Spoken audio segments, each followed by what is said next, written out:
But before I get to California and Florida, I need to start somewhere else.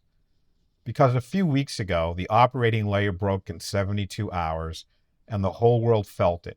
And then it broke again in a place nobody was watching. On February 28th, coordinated US and Israeli strikes hit Iran. Within 72 hours, war risk insurers across the London and Scandinavian markets issued cancellation notices for coverage in the Persian Gulf. Guard, Skuld, North Standard, the London P&I Club, the American Club. These are 5 of the 12 mutual insurers in the international group, which together cover liability for about 90% of the world's ocean-going tonnage. They canceled their war risk extensions. Hull war risk premiums surged to levels that made transit economically impossible. The combined effect shut the strait down. Before the strikes, 138 vessels a day crossed the Strait of Hormuz. By March 9, 1 ship crossed. 1. An Iranian tanker. The strait was not physically blocked. The waterway was open. What stopped 20% of the world's oil supply was a piece of paper. A cancellation notice from an insurance company in Norway.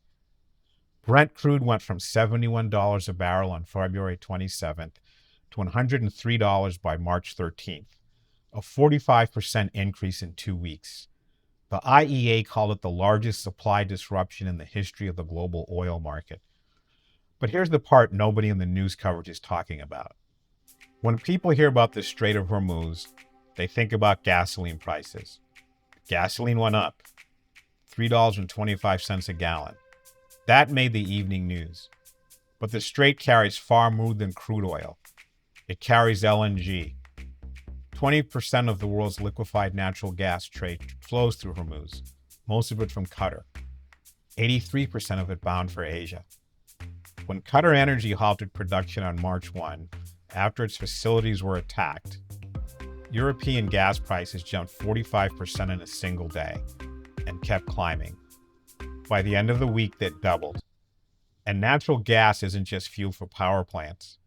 It's the feedstock for fertilizer. 70% of global ammonia production depends on natural gas as both energy source and chemical input. Gas accounts for 60 to 80% of total fertilizer production costs. So follow the chain. Gas prices double. Ammonia costs spike. Urea prices spike. Fertilizer becomes unaffordable for farmers in India, Brazil, Southeast Asia. Planting decisions change, and food prices rise at harvest 4 to 6 months later. That's the chain from insurance canceled in London to a rice farmer in Punjab can't afford fertilizer, and it's happening right now. The strait also carries the crude oil that becomes jet fuel, plastics, pharmaceuticals. 20 to 25% of global petrochemical feedstock transits through Hormuz. When energy prices go up this much, they cascade through manufacturing costs, transportation costs, heating costs, food production costs. Everything that requires energy to make, move, or grow just got more expensive. Everywhere. A factory worker in Nagoya faces higher electricity bills because Japan generates 34% of its power from natural gas.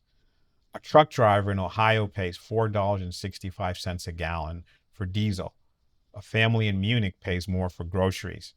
An airline in Singapore cancels routes because jet fuel costs jump $15 to $20 a barrel. All of it, every dollar. Traceable to a series of insurance cancellation notices issued by a handful of companies